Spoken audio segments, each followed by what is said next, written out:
ngi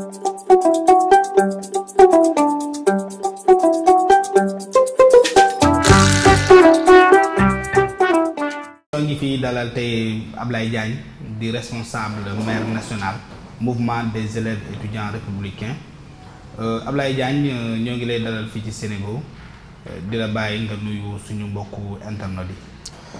maa ngi leen di nuyu chers journalistes waa kër gi Sénégal maa ngi leen di remercier ci invitation bi ngeen ma invité fii ci seen biir kër pour que ma mën a exprimer par rapport ak la situation politique mais aussi par rapport ak le mouvement des élèves étudiants républicains dont j'ai l'insigne honneur de coordonner.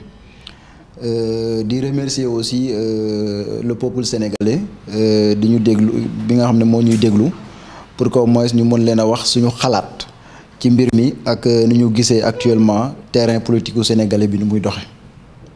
D'accord, ngay responsable politique d'abord, ensuite ngay responsable structure bi nga xam ne moo ëmb en tout cas kuréelu étudiants yi fii ci Sénégal bi Université Dakar rek moo la intéressé secteur éducatif muy secteur bu bëri coow opposition bi ñoo ngi ne président de la République daanaka ay maquillage rek la def ci biir université yi est-ce que yow gis-gis boobu nga am. Permettez-moi d'abord à l'entame de mon propos de réitérer les meilleurs vœux de santé, de prospérité, de bonheur, de longévité de son excellence le président de la République M. Macky Sall à l'endroit de la nation sénégalaise. Je prie aussi que 2019 soit une réussite dans tous les projets entrepris par le gouvernement qui travaille d'arrache-pied tous les jours pour l'épanouissement de notre cher pays. Aujourd'hui, je pense que par rapport à ce que vous êtes en train de dire, moi, je dis que je remercie le président de la République, son Excellence M. Macky Sall, de sa clairvoyance, de son savoir-faire, de son savoir-être, mais aussi de son savoir-devenir. De son savoir-devenir, car aujourd'hui, à 7 ans à la tête de la magistrature suprême, il a réussi à relever le défi de toute une nation et à atteindre aussi les attentes de toute une population. De toute une population, cela veut dire uniquement que le président de la République a réussi là où beaucoup de chefs d'État d'Afrique ont échoué. Et celle-ci, dans tous les secteurs d'activité. Dans tous les secteurs d'activité, le président de la République, son Excellence M. Macky Sall, a fait énormément de choses. Il a fait un travail colossal, surtout dans le sous-secteur de l'enseignement supérieur que vous venez de dire. Non, moi je ne cautionne pas cela. Je ne cautionne pas cela quand aujourd'hui les gens disent que oui, le président n'a fait que du maquillage dans l'enseignement supérieur. Ça, ce sont des contre-vérités. Moi, en tant qu'étudiant. En quoi cela est une contre-vérité? C'est une contre-vérité et je commencerai d'abord par remercier le président de la République parce que les réalisations qu'il a eu à faire dans le secteur de l'enseignement supérieur sont irréfutables, voire même incontournables.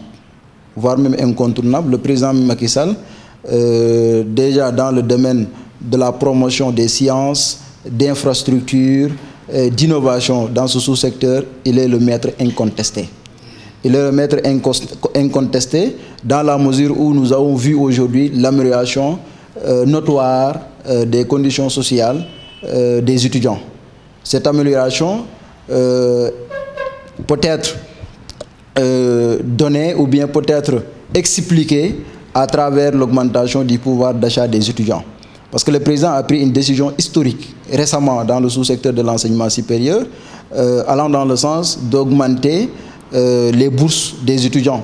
C'est-à-dire la bourse, la bourse entière, c'était 36 000. Aujourd'hui, le président de la République l'a augmenté jusqu'à 40 000 francs. Au-delà de cette bourse entière, il a une demi-bourse qui était 18 000 francs et aujourd'hui est à 20 000 francs. Mais aussi, il faut citer aussi l'aide. L'aide, parce qu'au début, l'aide c'était 60 000 francs. Aujourd'hui, l'étudiant qui n'est pas boursier a 100 000 francs. Et ces 100 000 francs, peut-être, beaucoup de Sénégalais ne peuvent pas comprendre exactement la signification de ces 100 000 francs. Mais il y a une signification très très importante que tout le monde doit savoir. C'est-à-dire, si tu es au premier cycle, parce que ton droit d'inscription pédagogique s'élève à 25 000 francs, automatiquement, le président, à travers les 100 000 francs là, tu as 25 000 francs pour ton droit d'inscription pédagogique. Ça te reste combien? Ça te reste 75 000 francs. Au moment où il a pris la décision de réduire le ticket de restauration, ce qui me permet de dire Macky 250. Pourquoi Macky 250? Parce que l'étudiant a besoin de 250 francs pour sa restauration journalière. Le petit déjeuner, c'est 50 francs. Le déjeuner, c'est 100 francs. Le dîner, c'est 100 francs. Donc, si tu totalises ça, c'est 250 francs. Non, je peux dire que même la restauration aujourd'hui à l'université, c'est gratuite. C'est gratuit parce que étudiant bu soxla 250 yomb na pour nga añ ci reer ci ndekki ci loolu amul benn pays bu mu am dans le monde et je défie quiconque. Donc tey ci biir loolu noonu tey ci 250 boobu étudiant bi li mu soxla pour restauration am ci mois bi ñaata la 7500 francs. 7500 francs yooyu mooy étudiant bi nga xam ne ci weer bi tous les jours université lay lekk. Donc soo calculer loolu tey ci 10 mois yi nga xam ne moom la étudiant bi war a def à l'université ci 10 mois yooyu l'étudiant dépense autant pour moi 75 000 francs pour sa restauration annuelle, c'est-à-dire étudiant bi nga xam ne bi mu tegee tànkam université bu 10 mois yi di jeex amul benn jour bu mu génn ci biti lekki feneen. Donc 75 000 francs ak 25 000 yu mu inscrire ça fait au total de 100 000 francs. Donc foofu mën nañoo ne Macky jërëjëf jaaraama le président Macky Sall bi nga xam ne mooy permettre étudiant boobu mu inscrire assurer ko aussi dundam ci pour une année scolaire. Donc loolu c'est la première fois dans l'histoire politique du Sénégal. Étudiants yi nga xam ne ils ne bénéficient pas d'une bourse ou d'une demi-bourse à partir de l'aide qu'on leur octroie, ils peuvent quand même vivre dignement à l'université. Effectivement. Donc l'étudiant qui n'a ni bourse entière ni demi-bourse a une aide de 100 000 francs qui lui permettrait vraiment de s'inscrire, mais aussi qui lui permettrait de se restaurer pendant une année sans difficulté. Mais aujourd'hui, à travers l'augmentation des bourses et la réduction des tickets, nous avons, on peut dire qu'il y a un impact financier d'environ de 4 milliards de francs CFA. De 4 milliards de francs CFA. Donc aujourd'hui, l'olurek dans le domaine social, c'est un acte boo xam ne benn président de la République musu ko fay def. Parce que nous avons eu la chance de pratiquer l'université avant le régime du président Macky Sall. Et aujourd'hui, donc, il y a une nette différence entre de 1960 à 2012, ce qui a été fait. Nous l'avons comparé avec ce qui a été fait de 2012 à nos jours. Mais en parlant aussi des réalisations du président dans le sous-secteur de l'enseignement supérieur, il y a aussi ce qu'on appelle les bourses de l'excellence. Les bourses d'excellence qui constituent un enjeu ou bien une marque de motivation à l'endroit des étudiants. Parce que pour étudiants, on a une bourse de 60 000. Nekkatu sax 60 000 léegi président yokku na ko ba 65 000 il faut que nga dem ba deuxième cycle ñi nekkoon master 2 noo doon am bourse de 60 000 mais tey tu vois un étudiant qui est en première année et qui bénéficie d'une bourse de 60 000 francs. Donc il y a une marque de motivation boo xam ne le président de la République def na ko ci biir enseignement supérieur de telle sorte que tey ci au niveau des lycées, particulièrement les étudiants qui font le bac, dañuy concurrencer aujourd'hui pour ne man su ma demee à l'université je veux une bourse de 60 000 francs. Mais loolu lenn moo la mën a may loolu muy xarañte concentré wu ci njàng bi def un bon résultat pour que yow soo ñëwee en première année à l'université ñu mun laa jox une bourse de 60 000 francs. Donc loolu noonu président def na ko. Mais au-delà de ça aussi il y a ce qu'on appelle l'élargissement de la carte universitaire. su ma waxee l'élargissement de la carte universitaire avant 2012 gisoon nañ li fi nekkoon fu ñu demoon ay le fameux projet Goana ainsi de suite, c'est-à-dire ki nga xam ne CM2 la nekkoon ñu ne la waaw tu es en CM2 examen ñëw na duñ xool les critères d'excellence mais automatiquement on te laisse aller en classe de 6e. Et loolu tey mooy difficulté yi ñuy dund tey au niveau de l'enseignement supérieur parce que gis nañ ne étudiants yu bëri tey ñi nga xam ne ñooy converger vers les établissements d'enseignement supérieur ñooy génération boobu. Mais il n'y avait pas de mesures d'accompagnement. Le président, dès qu'il a accédé à la magistrature suprême, sa première mission, c'était de réformer les institutions. Et dans la réforme des institutions, l'enseignement supérieur n'était pas à reste avec le conseil présidentiel sur l'avenir de l'enseignement supérieur. Tibir Lolo, il y avait ce qu'on appelle la concertation nationale sur l'avenir de l'enseignement supérieur qui a dégagé les voies d'une université sénégalaise performante. D'une université sénégalaise performante, mais aussi fondée comme, sous la toile de l'orientation vers les externes. Quand on parle d'externes, on fait référence aux sciences, aux technologies, à l'ingénierie, mais aussi aux mathématiques. Donc, le président Tibofum, actuellement, enseignement. Mais en dehors de ça, tout ça là c'est beau aussi, mais on peut reconnaître que sous Macky Sall aussi, il y a eu énormément de mouvements de grève, surtout étudiants qui viennent de Sandikhé. Est-ce que ça ne veut pas dire que, voilà, la femme nous déçoit, parce que tamit en dehors de l'école, mais bourse, même pour que mais pour que nous n'ayons tamit ay problème.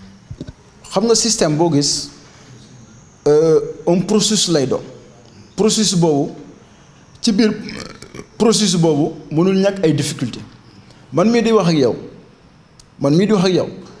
moment bi ñuy teg réforme yi dama cee nekkoon di xeex en tant qu'un acteur du mouvement étudiant syndicaliste ci sama fac ci séminaire yi ñu organisé yëpp à Royal Saly ñoom yëpp man maa ngi fa woon mais gisoon nañ ne moment bu ñu ko doon xeex moment boobu gisuñu woon njëriñam mais tey ñun ñëpp mën nañoo gis finalité bi lan la aujourd'hui tous les chantiers sortent par terre au niveau de l'université Cheikh Anta Diop de Dakar bi nga xam ne moom lay jël uniquement comme référence avant 2012 il y avait que 5000 lits au total parce que moi je vous le dis et je le dis de façon objective parce que moi personnellement je siégeais à la commission de cotisation des lits au niveau de l'université Cheikh Anta Diop de Dakar en tant que président de l'amicale des étudiants de la FASEC.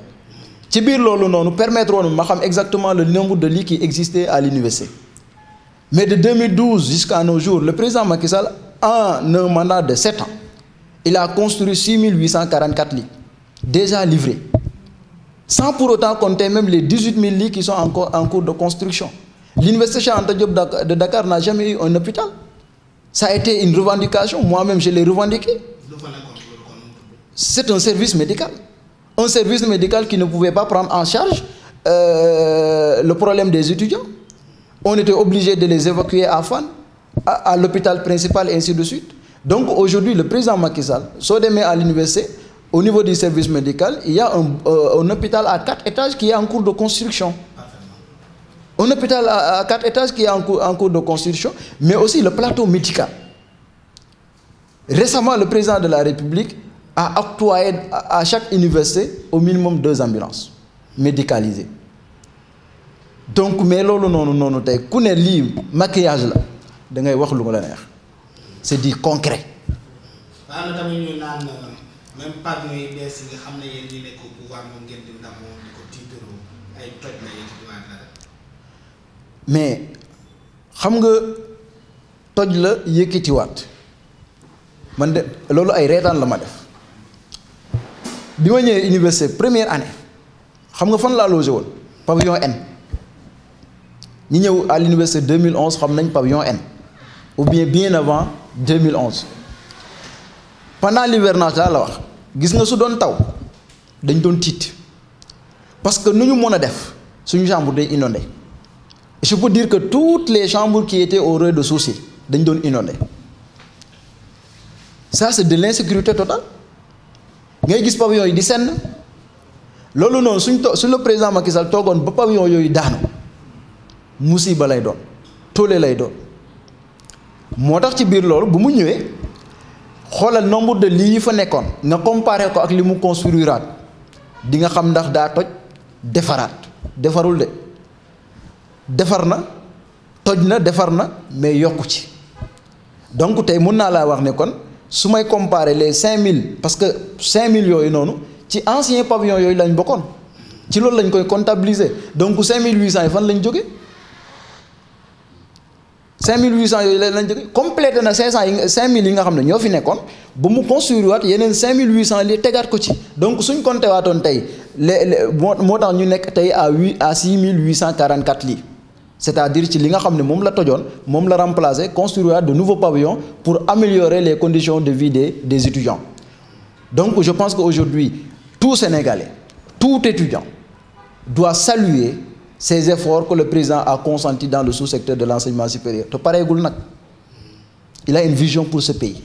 Il a une vision dans le sous-secteur de l'enseignement supérieur.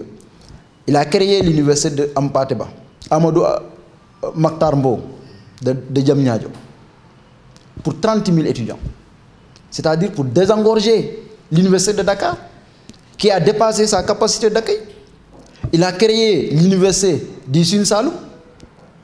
Donc tout ça. Est-ce que l'infrastructure ça ne permet pas à résoudre le problème, le véritable problème de l'enseignement supérieur au Sénégal, à l'image de ces étudiants mais au moment où de ces étudiants envoyés dans les instituts supérieurs privés et avec tout le problème que cela a. Non mais je vais en venir.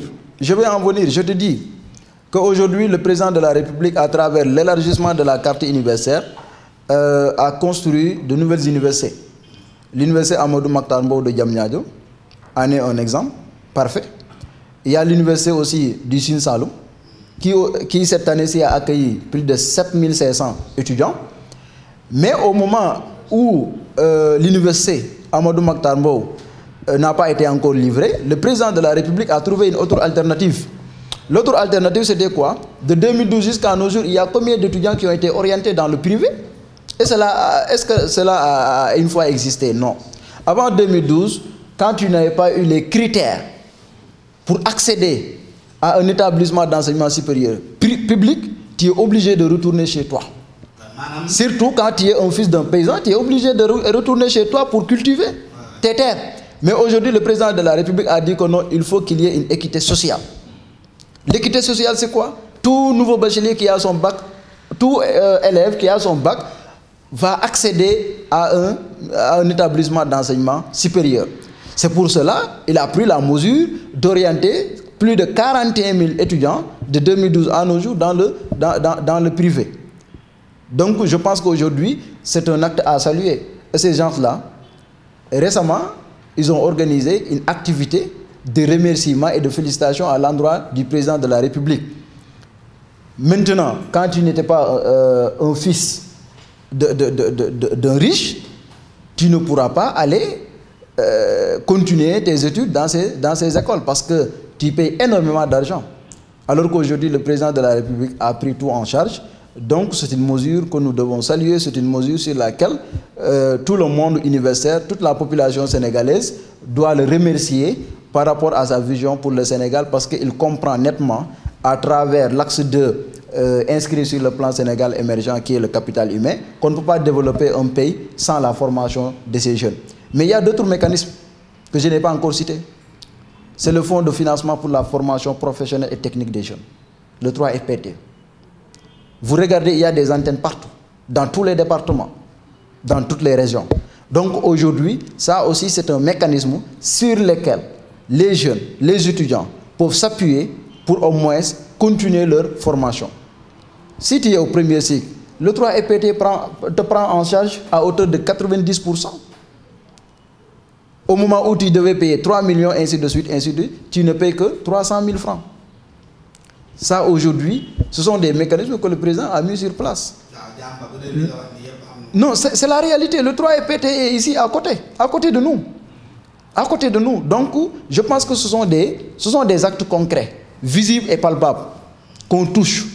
Ce n'est pas quelque chose qu'on parle comme ça. Parce que nous avons dépassé l'ère de la théorie. Le président est dans l'ère de l'action. Il est dans l'action. Tous les jours, il est dans l'action. Oui, le président, pour nous, c'est leader bu ko déggee war na mën a comprendre quand même que jeunes yi mu am au sein de son parti c'est des jeunes qui comprennent en tout cas l'enjeu et qui peuvent expliquer les réalisations du président.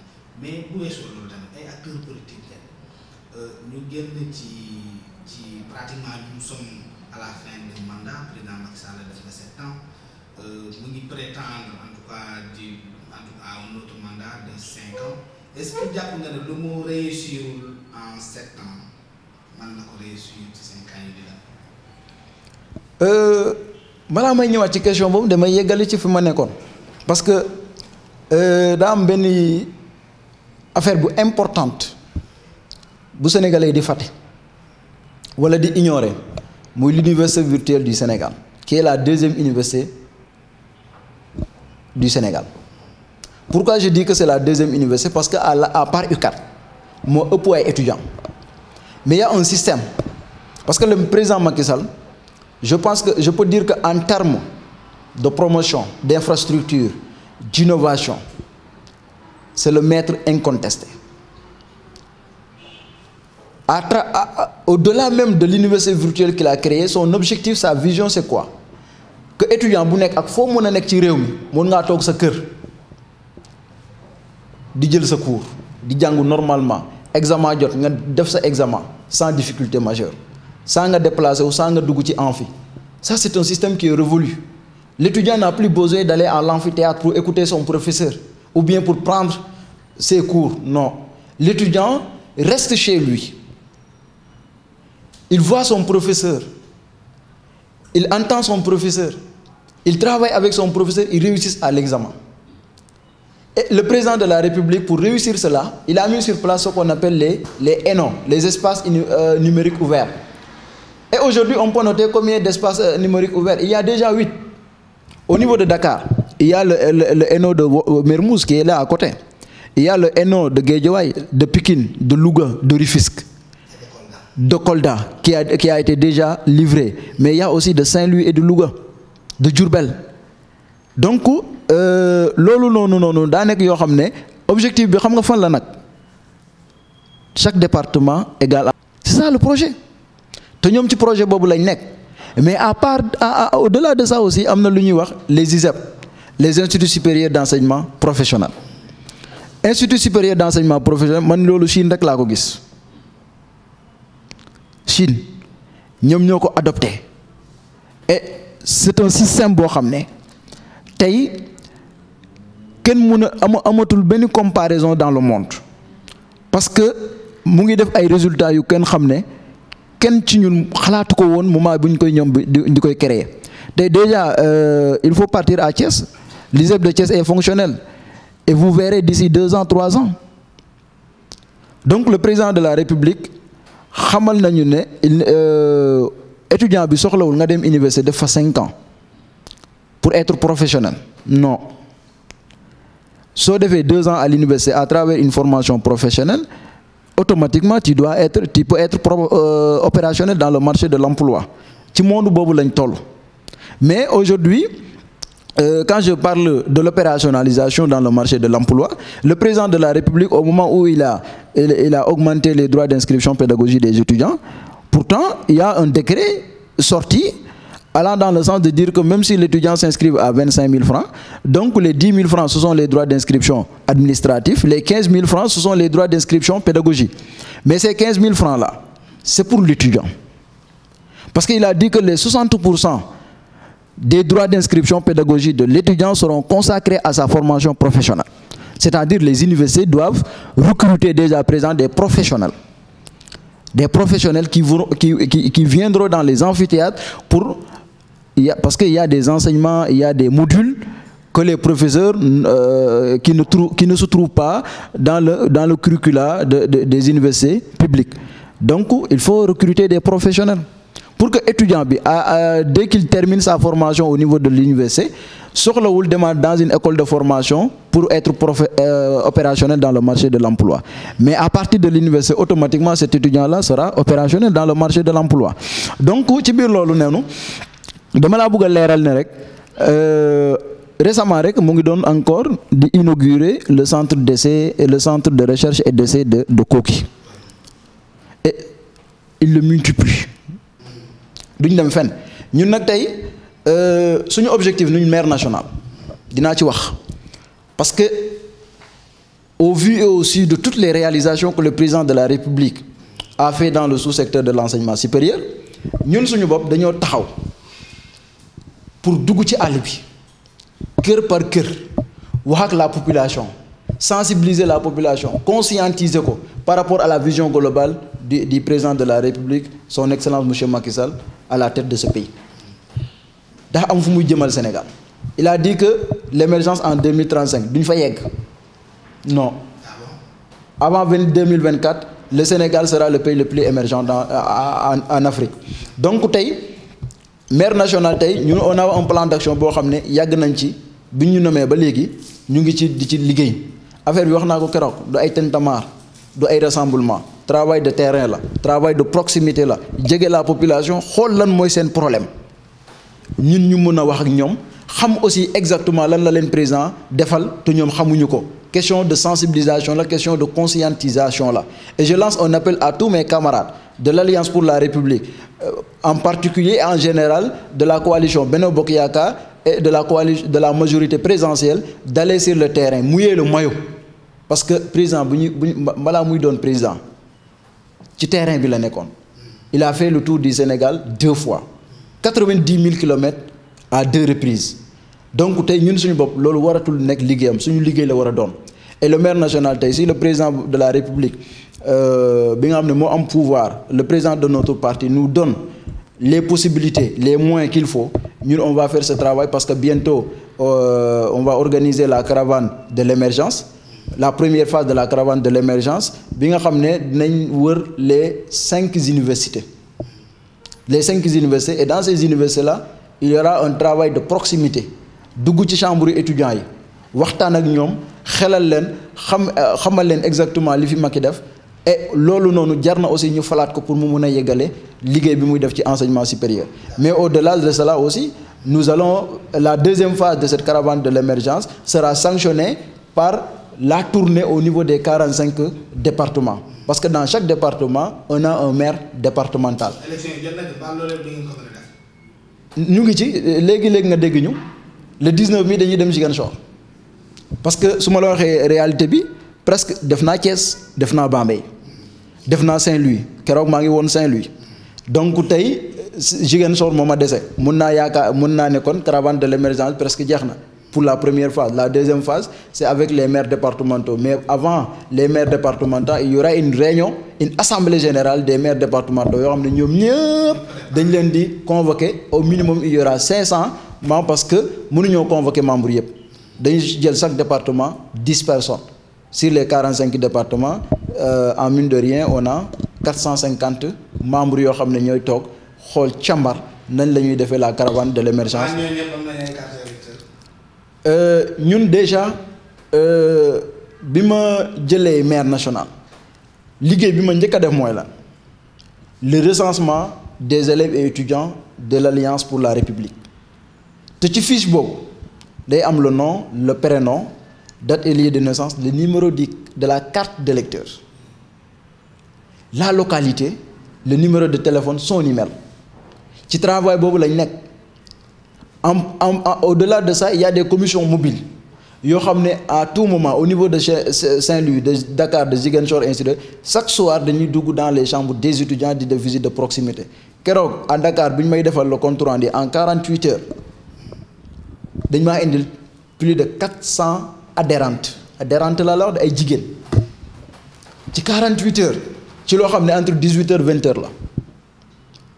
loolu noonu travail boobu moom lañ démultiplier dans toutes les universités et le résultat bientôt les gens vont le connaître dinañ xam exactement. Nombre bi bari na parce que ci phase de recensement boobu lañ nekk et boobu ba léegi mënaguñoo joxe le nombre global ba pare au fur et à mesure que ñuy wax ne nombre bii la am na benn masse buy ñëw di augmenter wu donc ça sera très difficile mais d'ici peu de temps d'ici les élections dinañ xam exactement le nombre d'élèves et étudiants qui sont prêts à porter le combat pour la réélection du président de la République parce que sa réélection dès le premier tour au soir du 24 février passera inéluctablement par sa jeunesse particulièrement le mouvement élèves et étudiants donc loolu ñun ñoo ko res suñu combat la.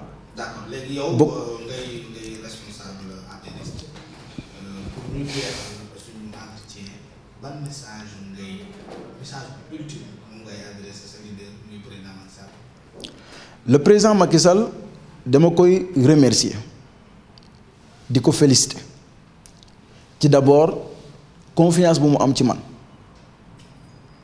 tabb ma teg ma ci ndaw partem muy les étudiants mais beneen message bi ma ko bëgg a lancer moom su ko neexee na tëdd nelaw parce que il a un mouvement d'étudiants politiques fort qui a l'énergie la force pour mener ce combat parce que suñu yëf la bokkuñu ko kenn réélection am suñu combat bopp la te gars yi dinañ xam ne suñu combat la et yaakaar naa ne gars yi commencé nañ di gis loo xam ne mosuñ ko woon a gis parce que y a de nouvelles stratégies yoo xam ne moom lañ adopté des stratégies efficaces et efficientes parce que affaire bi tactique la pragmatisme mais aussi xel la xam nañ nuñ ko defee mun nañ ko te dinañ ko def donc ñu ngi koy ne réélection am na ko bàyyi ci loxo étudiants yi